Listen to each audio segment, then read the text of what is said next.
ফেনী সদর উপজেলার ফরহাদনগর ইউনিয়নের বিভিন্ন ওয়ার্ডে ১২ দিনে প্রায় ৩৫,০০০ বন্যা দুর্গত মানুষের মাঝে রান্না করা খাবার ও প্যাকেট বিতরণ করা হয়েছে। গতকাল বুধবার বিকেলে দক্ষিণ চরকালিদাস এলাকায় বন্যা দুর্গত মানুষের মাঝে সদর উপজেলা যুবদলের সদস্য সচিব শাহাদাত হোসেনের পক্ষ থেকে চাল ডালসহ নিত্য প্রয়োজনীয় ভোগ্যপণ্য বিতরণ করা হয়। আমাদের ফরহাদনগর ইউনিয়নের খাইয়ারা নামক একটা বাজার আছে, ওই বাজারে বসে আমি দৈনিক ৫ থেকে ৬,০০০ মানুষের বিরিয়ানি পাকাই, প্রত্যেকটা কোনায় কোনায় পাঠাইছি।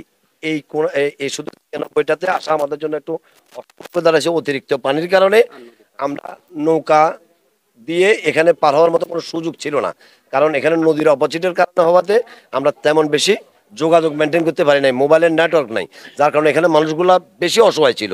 ওইদিকে তো মানুষ যায় টুকটাক, যে অল্প হোক আর বেশি হোক সবাই দিছে, যার কারণে আমি চেষ্টা করছি আমার যতটুকু তৌফিক কুলাইছে ওনাদের পাশে থাকার জন্য। দক্ষিণ চরকালিদাস বাইতুল নূর জামে মসজিদের সামনে সদর উপজেলা একাডেমিক সুপারভাইজার কামরুন নাহারের উপস্থিতিতে এ সমস্ত ত্রাণ বন্যায় ক্ষতিগ্রস্ত মানুষের হাতে তুলে দেওয়া হয়।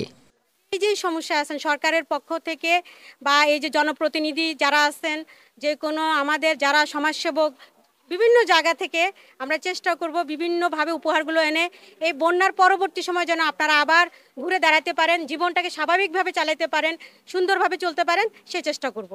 উক্ত ত্রাণ বিতরণ কর্মসূচিতে আরও উপস্থিত ছিলেন ইউনিয়ন স্বেচ্ছাসেবক দলের সাবেক সভাপতি সাইদুর রহমান বিনন, ইউনিয়ন ছাত্রদলের সভাপতি আজহারুল ইসলাম বাবলু, যুবদল নেতা বাহারুল্লাহ প্রমুখ। তানবীর চৌধুরী, নিউজ ডেস্ক, অনুসন্ধান 24, ফেনী।